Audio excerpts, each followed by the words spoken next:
সফলতার রহস্যের আমার প্রিয়জনেরা, আজকে আপনাদের উদ্দেশ্যে আমি একটা ভিডিও দিচ্ছি, যেটা হচ্ছে আমরা হয়তো অনেকেই জানি না যে অর্থ সম্পদের আরাধনা যদি আমরা না করি তবে কিন্তু অর্থ সম্পদ অলংকার এসব আমাদের কাছে ধরা দেয় না। স্বয়ং কুবের কিন্তু নিঃস্ব হয়ে যাওয়ার পরে তিনি এর একটা অনেক সাধনা করেছিলেন এবং শিব তাকে বর দিয়েছিলেন। এটা হয়তো পুরাণের এই কথা আপনারা অনেকে জানেন। তো আমি এখন যেটা বলছি সেটা বলছি যে যদি অর্থ সম্পদ, সম্পত্তি, বাড়ি ঘর, চাষের জমি, অলংকার এসবের আশা ইচ্ছা থাকে, এগুলোর উন্নতি এটা যদি চান, তবে কুবেরের মন্ত্র জপ করলে দ্রুত ফল লাভ হয়। একবারই যথেষ্ট। দিনের মধ্যে যখন সময় পাবেন, যখন ইচ্ছা হবে।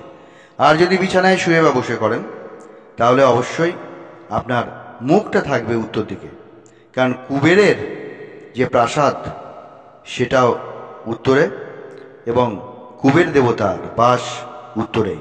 মন্ত্রটা আপনাদের ভুল উচ্চারণ করলে হবে না, এটা আমি স্ক্রিনে লিখে দেবো, কিন্তু এর সঙ্গে আর একটা কাজ সেরে রাখতে হবে, যেটা হচ্ছে একটা মহাদেবের এই পাসপোর্ট সাইজের ফটো, ভগবান কুবেরের সাইজটাও একই পাসপোর্ট সাইজের একটা ফটো, ধনলক্ষ্মী একটা ছবি, নারায়ণের একটা ছবি আর ধন্বন্তরীর একটা ছবি ফ্রেমে বাঁধিয়ে, সরু একটা লম্বা ফ্রেমে বাঁধিয়ে বা চৌকো যা হোক বাঁধিয়ে বাড়ির শুদ্ধ ও সুবিধাজনক স্থানে রাখবেন, যাতে ওই ফটো ফ্রেমের সামনে দাঁড়িয়ে বা বসে কুবেরের মন্ত্রটা একবার উচ্চারণ করবেন।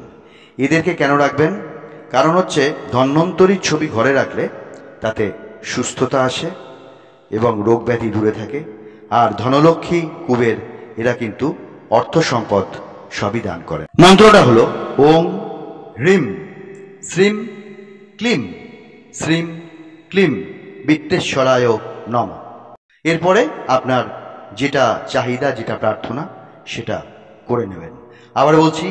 আবার বলছি ওং হ্রিম শ্রীম ক্লিম শ্রীম ক্লিম বিত্তেশ্বরায় নমঃ।